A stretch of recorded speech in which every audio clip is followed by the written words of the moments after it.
किसी ने राजा अंधार में महल से एक कीमती पत्थर तो लूट लिया। 3 अंधार की सेना 4 संदिग्धों तो उठाती है और उन्हें महल में लाती है। इन चारों निर्दोष होने का दावा करते हैं।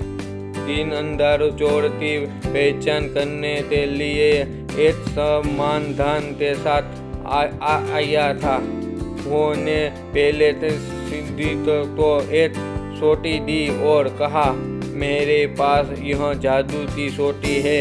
यह सोटी चोर के धड़ पर 2 इंच लंबी होगी। कीमती पत्थर को चुराने वाले युवती में बड़ी सोटी होगी।